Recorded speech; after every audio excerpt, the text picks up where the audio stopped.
กล่าวทักทายสบายดีทุกคนดีกำลังติดตามพักชมนะยินดีต้อนรับเข้าสู่ซองอาคาน้อยทุกคนวันนี้เข้ามาความจริงเข้ามาขุดปลาไหลทุกคนเอาอีกปลาไหลต่อเข้ามาขุดปลาไหลกันบ่มาขุดปลาไหลมาเอาปลาไหลนะทุกคนนี่เห็นบ่นี่คือสูตรเขาที่มาเอาปลาไหลได้ป่ะบังเอิญเนาะฝนตกใส่เลยก็ไปเบิ้งคลองน้ำก็น้ำยังบ่ทันแห้งก็เลยว่าบ่ได้ไปจับปลาไหลเพราะฉะนั้นเอาสิไปเก็บผักกันทุกคนว่าได้ตัวนี้ก่อนมีอันอื่นได้ทุกคนนี่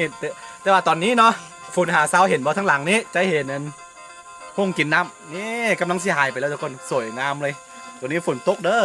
มีแสงแดดออกอ่อนๆแล้วก็มีอันห้องมากินน้ำทุกคนโดยทั่วไปเราตำข้อมเสือแต่ก้อนเนาะ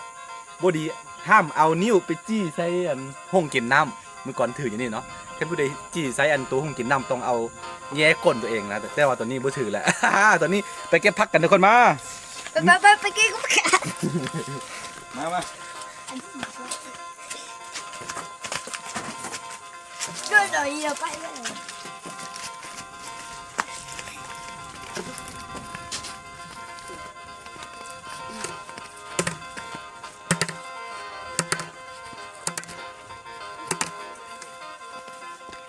ทุกคนเห็นบ่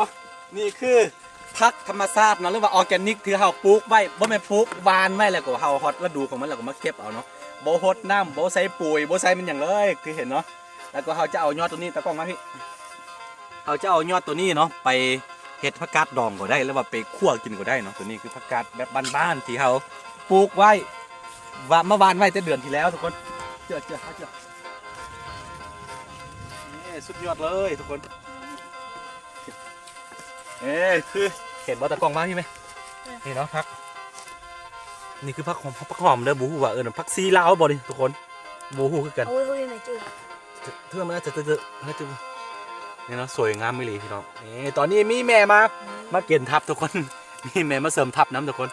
นี่เขาสิเก็บพักหอมตัวนี้เที่ยวมาจะเดือเลยน้ำลูก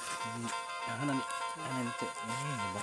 พักซีลาวหรือว่าพักไม่อย่างนั้นมันจืดน้ำบ่แม่นพักซีลาวเป็นพักอันนี้คืออะไรบอแน่ใจให้กันแต่คนนี้พักหอมอยากจะมาพักหอมไงพักซีลาพักซีนายจะเป็นพักซีลาวเหรอทุกคนนี่พักซีลาวนี่อีเมลหูกว่าอันนี้พักซีพักป้อมมันยุ่งพ่นเหมือนกันอันนี้พักหอมซีแล้วก็มีพักหอมป้อมนะเดี๋ยวตอนนี้น่าจะเป็นพักบัว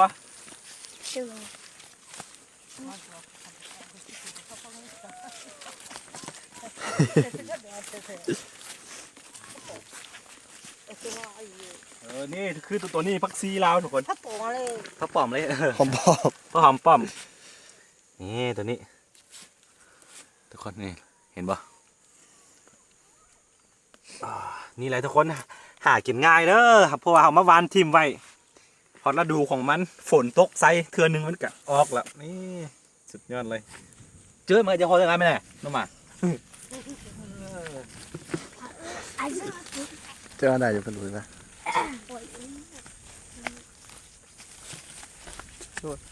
อันนี้ย้อนเขาโบไซอันสารเคมีโบไซปุ๋ยมีอย่างไรก็เขากินแบบกินดิบได้สบายตัวนี้เนาะคืออยู่หาดอยู่น้ำไงมาอยู่หาดไหมเอารสชาติหวานกินดิบได้สบายเลยบ่ต้องล้างมาอย่างเนาะเพราะว่าสะอาดอยู่แล้วฝนหาตกใส่เมื่อกี้ฝนตกใส่เมื่อกี้อีก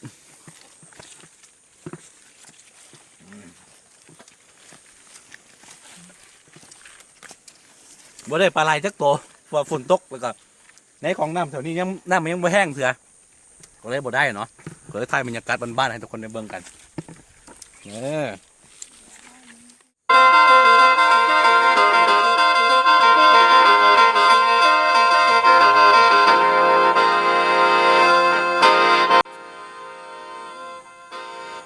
นี่ตอนนี้เด็กน้อยเขากำลังเก็บผักกันอยู่นี่เลยทุกคนบรรยากาศอยู่วันนอกวันนากระทรวงนี่ก็เป็นช่วงที่ฤดูถังไฮเนาะถังไฮอยู่แล้วก็เป็นช่วงฤดูฝนตกใส่แบบนี้เราจะมีหน่อไม้หน่อขมออกมาบางว่าหน่อขมแต่ว่าช่วงนี้มันบ่ขมเดี๋ยวมันหวานเนาะทุกคนเนาะมีหน่อขมมีแมงเมาออกไปใส่รองนี่วิถีชีวิตหมุนเวียนเข้ามาแบบแต่ละปีเนาะหากินแบบนี้ อยู่ทงไหนทงนา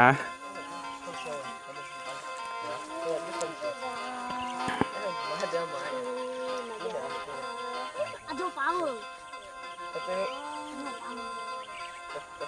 ได้ยินเสียงธรรมชาติได้ยินเสียงนกเสียงหนูห้องโอ้ยออนซอนนี่แหละความฝันกับซ้ำนี้ว่าต้องไปหุยหาเป็นยังมากมายพี่น้องเอ้ยบ้านเฮาดีสุดแล้วแหละ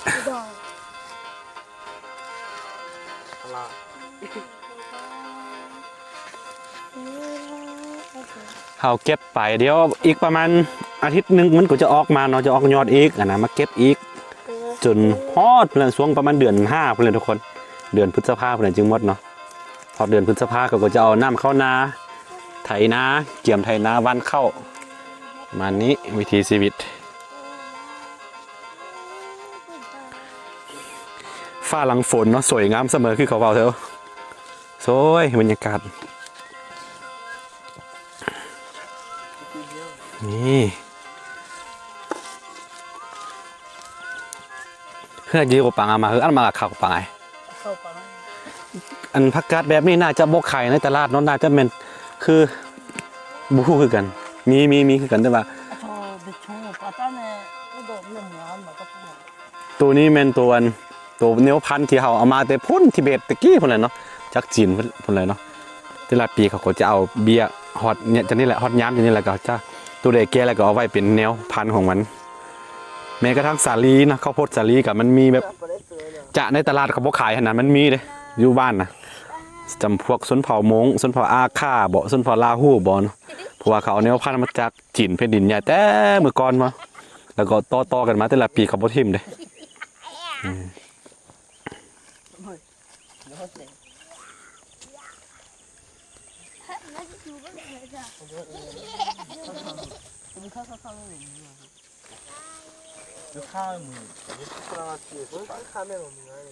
ห้องกินน้ำทุกคนห้องกินน้ำโอ้สวยงาม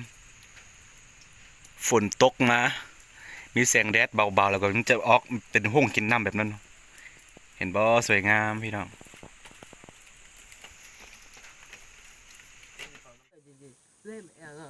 โอ้พี่น้องผักกาดดอกสวยงามเห็นบ่ลมปิวมานี่ดอกไม้ริมทาง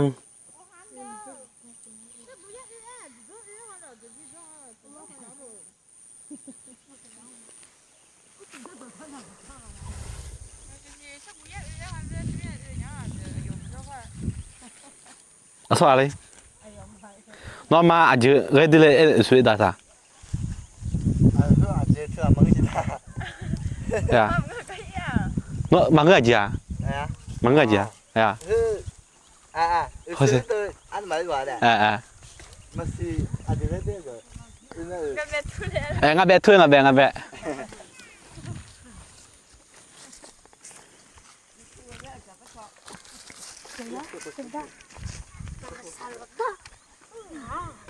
ตัวนี้ประมาณต้นแรงเลยประมาณ5 โมงยัง5 โมงแรงเลยทุกคนเก็บผักหักนอนแล้วก็เอาตัวนี้แหละไปเป็นอาหารค่ำคืนนี้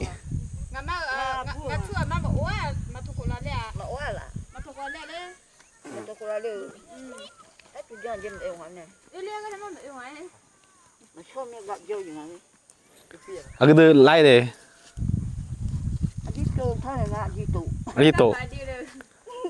อันนี้โตเท่าป่ามาไอ้อะอังใจได้เพียงก็ได้จ่าเด้อ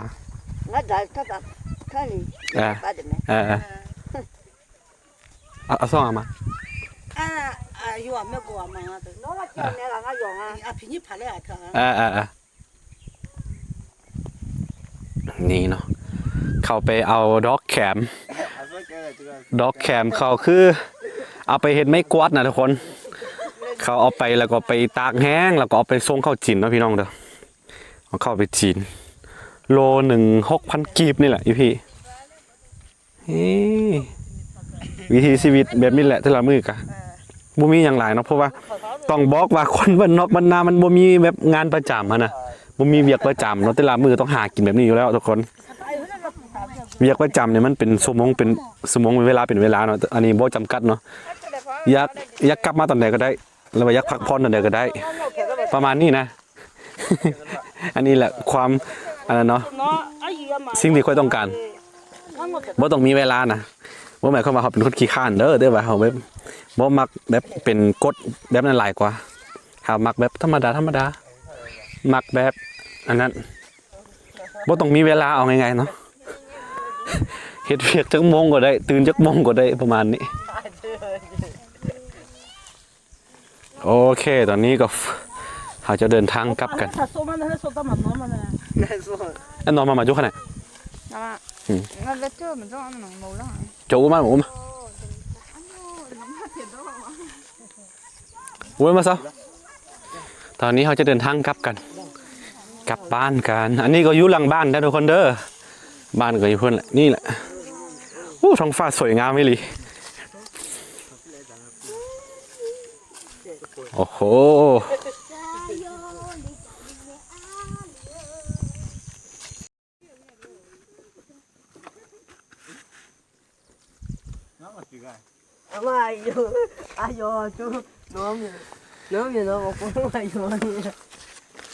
โอ้ปลาซิว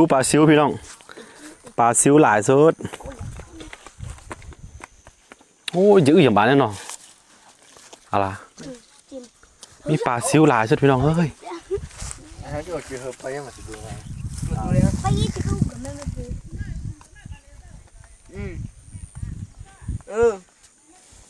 เจ้า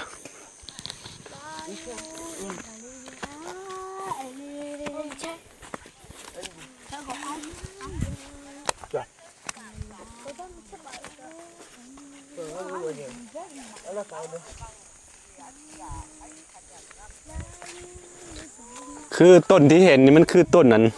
มักแคนนะทุกคนเด้อเขาบ่ได้ปลูกดอกแต่ว่าแบบมันมีต้นอันนึงเนาะแล้วก็มันหล่นลงมาแล้วก็มันกระจายไปเนาะเวลาลมพัดมันก็ปิ้วไปหมดแล้วก็กลายเป็นสวนมักแคนเลยทุกคนเห็นบ่อันนี้บ่ได้ปลูกย่ำเนาะบ่ได้ปลูกเด้อมันเกิดขึ้นเองตามธรรมชาติมีต้นหนึ่งที่เป็นมักอยู่แล้วนะก็หลังจากที่มันแก่แล้วแก่ตัวแล้วก็มันล้นแล้วก็เวลาลมพัดมันก็จะปิ้วไปเกิดเป็นสวนมักแคนแบบนี้โอ้โอเคทุกคนมือนี้ถือว่าเขามาเป้าหมายของเขาคือมาขุดป่าไหลแต่ว่าบ่ได้บ่เป็นอย่างเนาะถ่ายบรรยากาศวิถีชีวิตแบบของคนบ้านนอกกันหน้าให้ทุกคนได้เบิ่งกันโอเคชีวิตประมาณนี้ทุกคนถ้าบ่ได้มักอย่าลืมกดไลค์กดติดตามซองอาคาน้อยเนาะเผื่อบ่ได้พลาดเรื่องราววิถีชีวิตแบบบ้านๆเนาะทางซองอาคาน้อยโอเคเดี๋ยวเจอกันใหม่ในคลิปหน้าเนาะสบายดี